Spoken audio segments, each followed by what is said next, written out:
Have you ever loved to hate somebody? Like, have you ever hated somebody so much that you only kept them around out of spite and just kind of for your own personal sake? I don't know. If you're not following me, let me give an example. So on Twitter, which of course is either underscore H underscore Brinker or the White Coffee Pod on Twitter. Anyway, on Twitter, there's certain people I follow. One person specifically, but mostly everybody. But one person specifically that not only politically, but just completely ideologically, philosophically, personality wise, we do not mesh. We do not. Our Venn diagrams are. You could fit a football field between our Venn diagrams because in no way are they overlapping. But on Twitter, so there's this person on Twitter that just posts these cringy, weird retweets these weird cringy posts, tweets these weird political rants that just it's fine. I don't mind people that are not don't do not align with me politically. I don't care. I don't care what you are politically, if as long as you're of substance, as long as you can have a conversation with me. I really don't care what you think. But when it's in complete ignorance and just about like what makes me feel good on the inside, it's just annoying. So and not even politically, but just like these other posts where it'll be these weird like 6-year-old jokes where it's like, and I told the court, oh, imagine someone was in court and then the lawyer was like, oopsie, can I have takebacks rule in court? I don't know, something just it wasn't exactly that, but just something that was like a stupid joke. Like I can understand why people think it's funny. I don't think it's funny. Um, but it's like 6-year-old humor, and it's this weird like millennial or Generation Z or whatever the heck we are, like humor that everything just has to be like what makes me feel good on the inside, and it's just weird self-indulgence. Like all these always retweeting stuff about like some random person from Connecticut that's like just bought my first house, can't believe I made it this far. My dad was a high school dropout and I did drugs when I was 6. Oh my gosh, I'm 19, I bought a house, I can't believe it. It's like I get why that's good for the person, but like you're retweeting it like, "Oh my god, congratulations." I don't know, it's just so weird. And maybe that's just my personality in general where like I retweet like jokes on Twitter. But I mean, I certainly like different stuff on Twitter, but I don't feel like it's my job to go retweet. Like I don't use a retweet as like I need to make this my own tweet and I'll retweet it. Like I don't consider retweets like me saying the same thing as them. I just consider it like, oh, someone else should hear this joke. I don't know. But I'm doing it with the acknowledging like this isn't my joke. You know what I mean? Whereas some people retweet and they'll be like, yeah, I tweeted that the other day. I'm like, yeah, you retweeted it the other day. It wasn't your thought. You just like said, hey, look over here. And like even on Instagram, I know people that are like, oh, I need to like every single picture.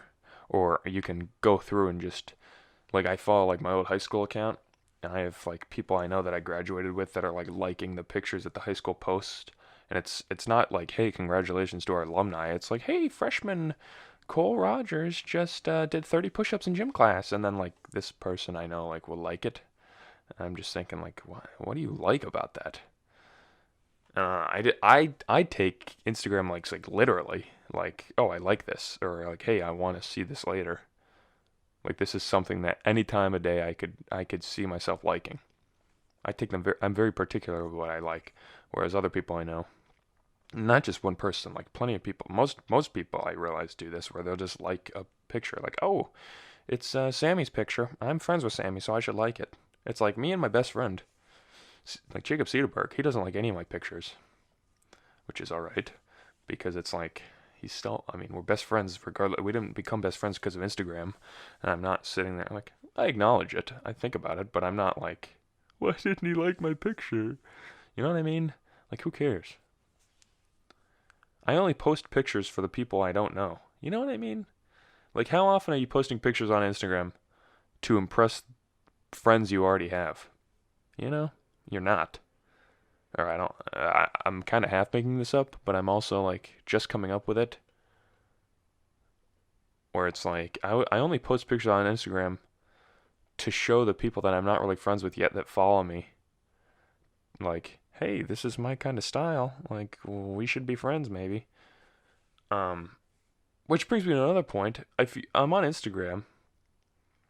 I don't know. Maybe it's because inside I'm a 90-year-old man. I have a 90-year-old man inside me. But like, if you don't know me, why are we friends on Instagram? I'm not the kind of person that's like, oh, good, oh my gosh, I'm almost to 1,000 followers. Oh, almost 1,100. Oh, geez, my last post got 180 likes, and this one only got 175. What am I doing wrong?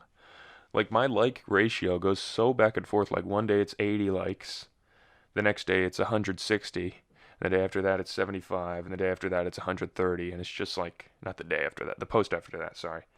Um, But like I don't care because I don't really care about who likes me on Instagram. I'll post stuff because it's like for my own personal sake. But if we're not friends, then don't follow me. And if you want to get to know me, don't do it through Instagram. You're going to have a better idea of who I am on Twitter or Snapchat. Which, whatever. You don't have to follow me on there either. But if you want to, you can.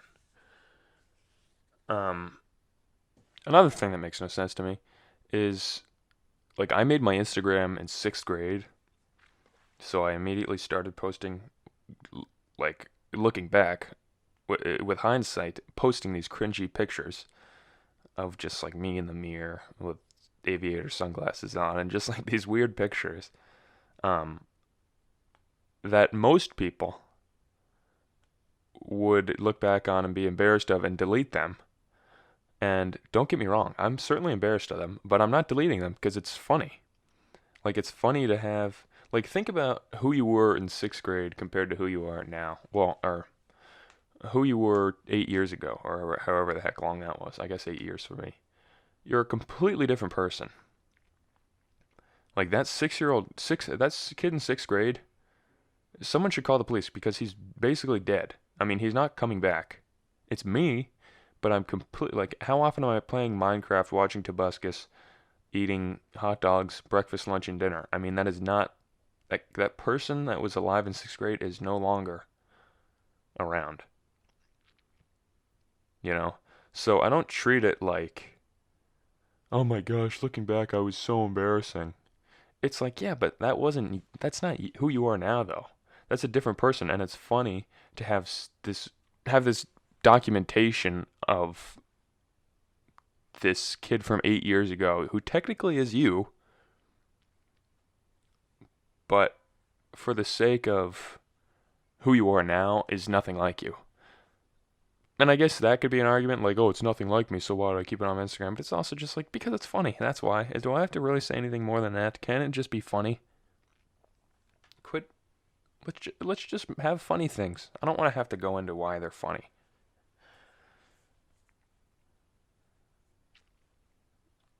Yes, though. So I follow Twitter accounts that I hate. I guess I didn't really even make it to that point. There's Twitter accounts that I hate, but I keep following them because I hate them so much. And it's nice to have my hatred towards something.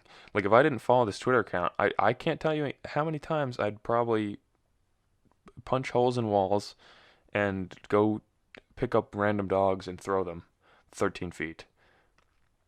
Because I got to get my anger out somehow. So at least when I'm reading through this Twitter and it's like, oh great, there's a 6-year-old girl that finally learned how to jump rope for the first time from Toledo, Ohio. That's incredible. Yeah, why am I following this account? Why do you post this stuff? That's just an example. I mean, but it is nice to finally have some place to put my anger. I might sneeze in about 6 seconds. It's going away. Never mind.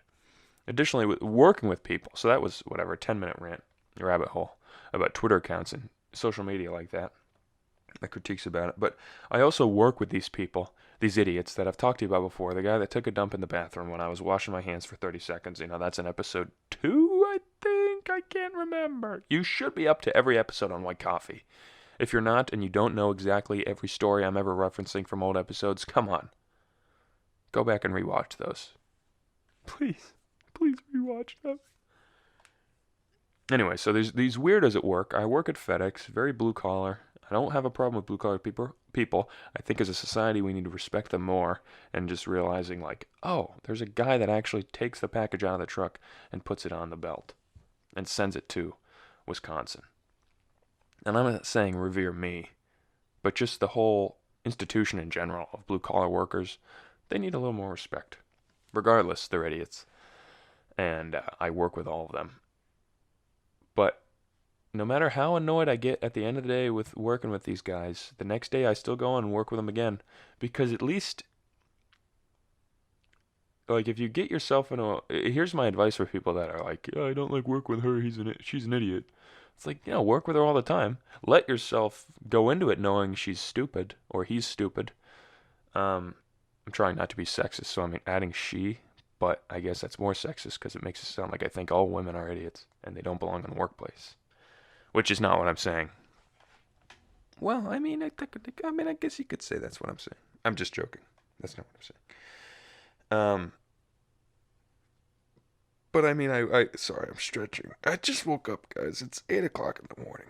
Anyway, I work with these guys that just drive me nuts, ask me stupid questions. I'm in a trailer the other day, and this kid goes, hey, do you know what time it is? And I was like, no, sorry, I don't. And then Jason came in, Jason from White Coffee. We worked together, and he came in, he goes, hey, Harry, it's 10 o'clock. And I turned to this guy, I was like, hey, just so you know, it's 10 o'clock. And he goes, yeah, it's probably about 10 o'clock. I'm like, yeah. You know how you know that? Because I just told you that. So what are you talking to me for about what time it is? That's just a small example. That's nothing I'm going to go scream about, even though that's the one example I just told you now. I get it. But that's the kind of person I'm working with here. At least he's one of the guys I work with, who's by far the biggest moron. And I don't not work with him, though, because if I stopped working with him, I would have no stories about the kind of people I work with.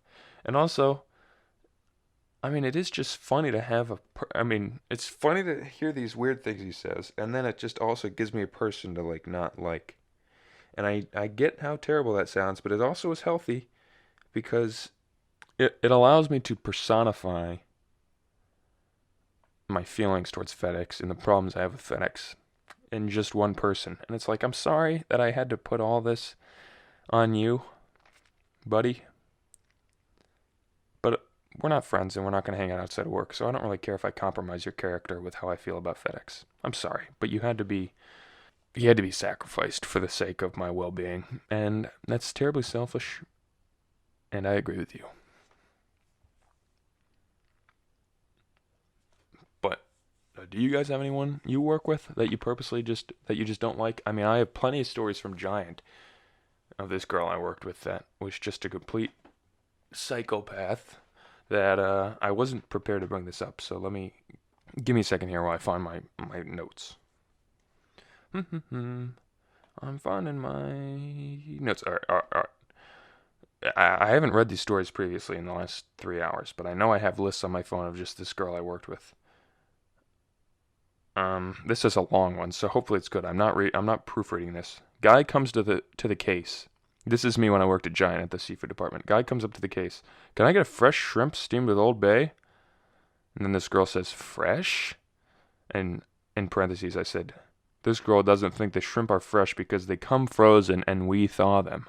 Which I get how that's confusing to the worker. And you shouldn't tell the customer that, hey, these come frozen, we just thaw them out. But by the way, if that's how you want to know how Giant and probably most seafood places have their shrimp set out, unless they're on in the ocean in Maryland or Maine, if you're in the middle of Pennsylvania and you have fresh shrimp in the case, I got news for you, buddy. It was frozen 3 minutes ago. Anyway, so this girl was like, fresh? And then I cut in and I go, yes, you can. How much would you like? And he goes, about 4 pounds. And I said, this girl looks, I have her name here, but I'm not saying her name. This girl looks at the case and cuts in quietly to me, yeah, we don't have 4 pounds in the case. And I responded, yes, we do. Plus, we have frozen bags, so it doesn't matter. We had extra shrimp. Like we said, it's all frozen, so no matter how much we have in the case, we have 70 pounds in the freezer behind us. Um, she is still trying to manage the order, but doesn't know what she's talking about. I cut in again. How much Old Bay would you like? And he said, heavy. And I said, okay, we'll have that out for you guys. I planned on using frozen bags since we were low, but I decided to weigh what we had in the case just to see if this girl was wrong about her assumption that we had less than 4 pounds. Sure enough, there was more than 4 pounds in there. I poured the shrimp back into the case, and she said, what are you doing? Just use that. You work too hard. And I said, WTF, girl. No, you are the one trying to add as many steps into this routine as possible. You aren't a hard worker, but you make easy things 10 times more difficult. Ooh, now let me see where that's from. I'm sorry. That was from July 4th of 2019. Now, I'm sorry that was kind of a rant. I had to relive that memory. I remember not vividly. That means like detailed, right? I remember barely that happening. But gotta be honest with myself. Gotta give myself a little pat on the back. That's a good line. You're not a hard worker. You just make easy things hard. And yes, I know I added an extra step. I wouldn't have normally taken the shrimp out of the case to weigh it. But you were the one who said, there's no 4 pounds in there. And I was like, yes, there is. And you know there's not. I was like, okay, you want to check? Here, if you're so adamant about the fact that there's no way there's 4 pounds in there, then look, let's check. We have a scale right here. And I checked it and I was right. And you know why I was right? Because I was good at my job. And I worked there for a year before you worked there. So for you to come in and tell me about how to run the giant seafood department is, you want to talk about narcissism?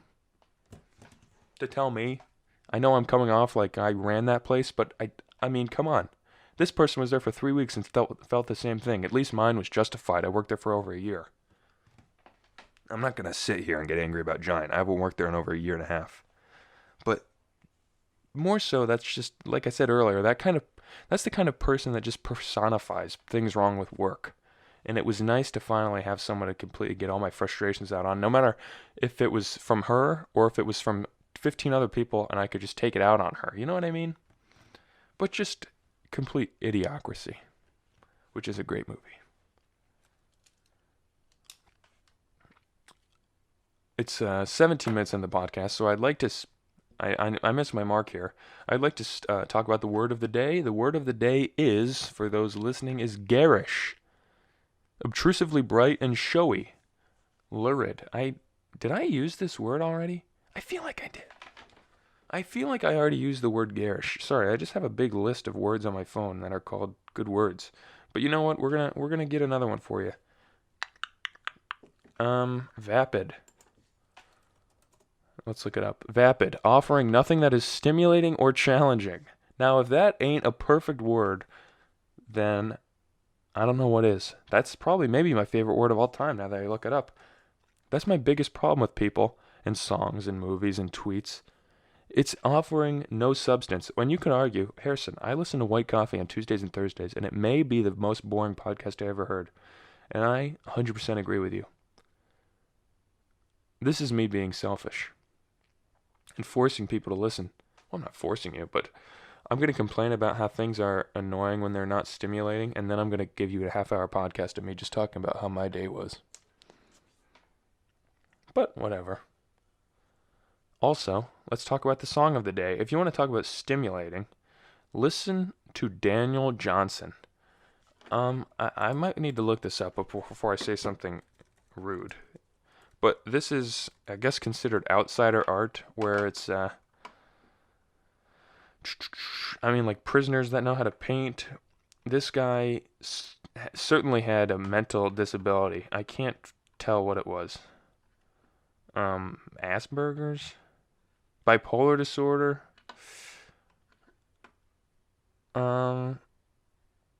Sorry, I'm half reading here. So, Daniel Johnston spent extended periods in psychiatric institutions and was diagnosed with bipolar disorder. Alright, so he's at least bipolar, but my bet is there's something else going on. But if not, it is just bipolar. That's fine. I don't mind. But anyway, he's a musician from like the 80s. He just died last year, sadly. But I started listening to his music after he died, and it's very good. I will say you can't just take it at face value. It's his early stuff is just recorded on like a cassette deck where he's playing like this old keyboard and just singing right into it, and it's kind of the quality of it is not that good. Like the audio quality is not very good, and his singing is not incredible. But who cares? Like I want to listen to it because it's like he's good at writing songs, and that's what I care about. I don't need it to be like, oh, 2000s hip hop and pop, where it's just like all a formula where you can be like, oh, as long as you start with the chorus and then you go to the verses and then you have a bridge and then you go back to the chorus, that's a song. It's like, no, this guy, no one really listened to him. Like he was like in his own world, he's very popular. Not in his own world, in his like for the people that liked him, like they really liked him. But he wasn't on the radio. Like he wasn't as popular. Gonna be on freaking Kiss FM. Anyway, that's a 15-minute rant about a song that I haven't even played yet. This is Daniel Johnson. True love will find you in the end. True love will find you in the end.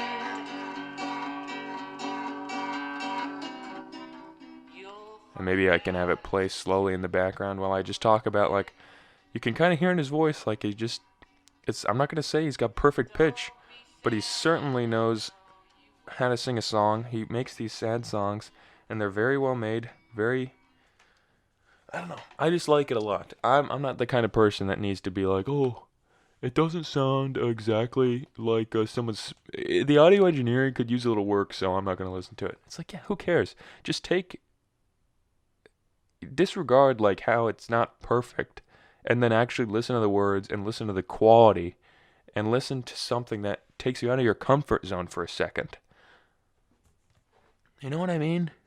So that's a rabbit hole you could certainly go down, is Daniel Johnson's songs. I also I played, that song was called True Love Will Find You in the End, by Daniel Johnson. I think the album's just called 1990.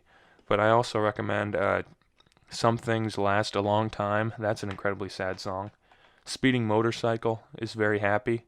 Speeding motorcycle, won't you sit? Wait, change me? I think it's change. Maybe it's safe. Won't you change me? In a world of funny changes. See, you know how hard it would be to sing a song like that? I don't disparage him for not having a perfect singing voice. It's tough, so listen to those couple of songs by him. Walking the Cow is funny. His Story of an Artist is a great song. Daniel Johnson. And for the next bit, I know I'm doing these all three at once, which I normally wouldn't try to do, starting from a couple weeks ago where I try to rechange the order of the podcast. Movie of the day. Let's talk about the movie of the day. Today's movie of the day, for the first ever movie of the day on White Coffee, is Manchester by the Sea. Now, this movie came out in 2016. It won an Oscar, I think, for maybe Best Picture. Best Actor. It definitely won for Best Actor. Regardless, it's an incredible song. Best Writing, Satellite Award for Best Motion Picture.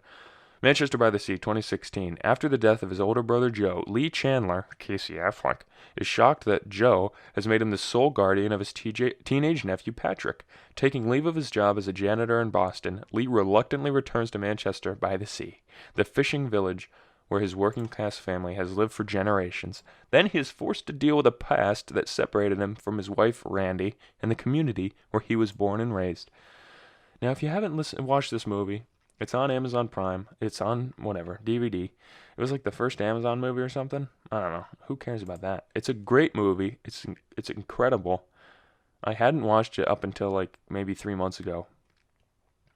And it immediately became one of my favorite movies of all time. It's just, and it might be because they just know how to write. Like maybe it's not a good movie. They just know exactly what to do to make it good. I mean, you'll know what I'm talking about when you watch the movie. What stuff to throw in there that makes you be like, all right, this one has got to be up there with my top 5. But if it cheated to get into my top 5 list, you know what? I'm not gonna mind. I don't mind it because for me, I'm naive and it just seemed like it's an incredible movie. I don't want to give too much away about it. I just read the Google synopsis right there. But Manchester by the Sea is a great movie. True Love Will Find You in the End is a great song by Daniel Johnson. Vapid is a great word. I was walking at work yesterday, sorry, at the beginning of work we do our stretches, and while we were stretching, the one guy was like 1, 2, 3, 4, 5, counting, I guess is the word. I was talking to another guy about the stock market because yesterday in March I bought a stock for this Medley Management. This company, I got like 20 shares for 30 cents a share. It cost me $6. And yesterday, for all of a sudden, they jumped up to $2.60 a share, which is like up $2.30, which meant if I sold all my shares for $20, I would have made like $50. And I tried to sell them, and the sale wouldn't go through, and it finally went through like 5 hours later, and they sold for $1.40, which is $1.20 less than what I wanted to sell them for, which $1.20 isn't a lot, but $1.20 times 20 is what, $24? So that was annoying. So I was talking to this guy while we were counting because I figured we don't need anyone to help us count. We can all count on our own. Ironically, I just said how I lost $20 and talking about how much I wish I was counting earlier. Anyway, I was talking to this kid, and then the manager cut me off and was like, "Oh, look, Harrison wants to say something. Whoa, tell everyone what you want to say, Harrison." And, 8th grade me would have been like, "Oh, I'm sorry. I wasn't saying anything. But you get the environment we're in. So we're just screwing around all the time. So I was like, I had my arm across, like stretching. I was like, yeah, guys. I mean, I lost $20 in the stock market today, but you know what? I guess in a way I gained $20. And overall, the stock market's been up and up. So now's the time to invest. I mean, it's perfect opportunities to get in there and get out. It's always on a 45-degree angle up, everybody. Despite what you hear, slowly but surely, it's always going up. And people were laughing. And I don't know. There was other jokes I said, but basically that's what I said. And that was it. It was just like, oh, Harrison's funny. He didn't get scared. He just talked about the stock market, even though that's not what he was supposed to do.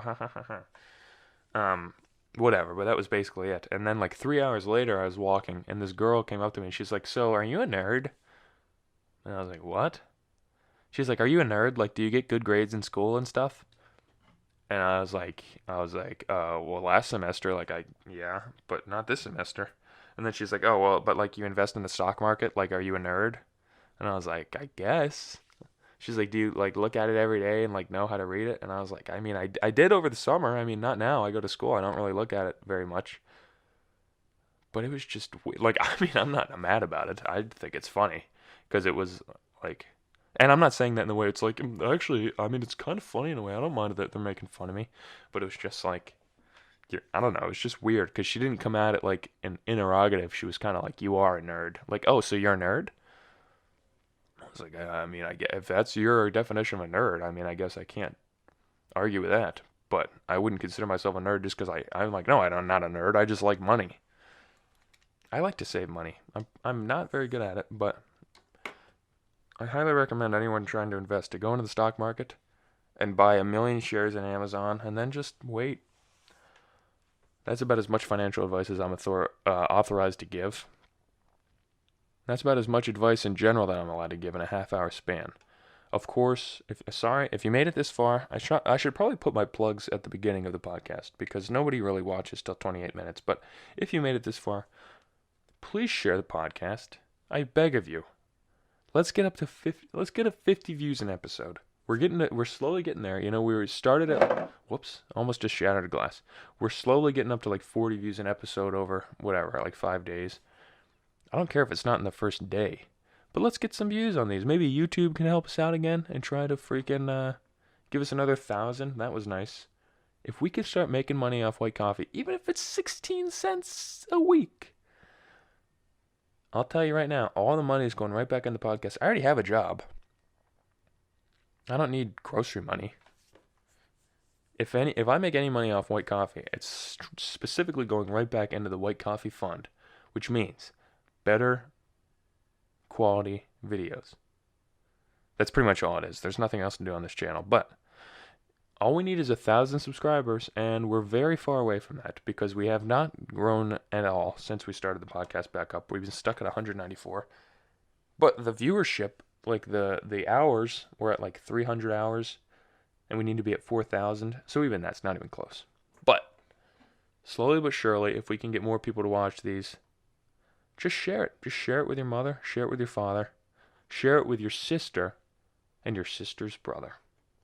Now I'll see you all on Thursday with the other episode of of white coffee.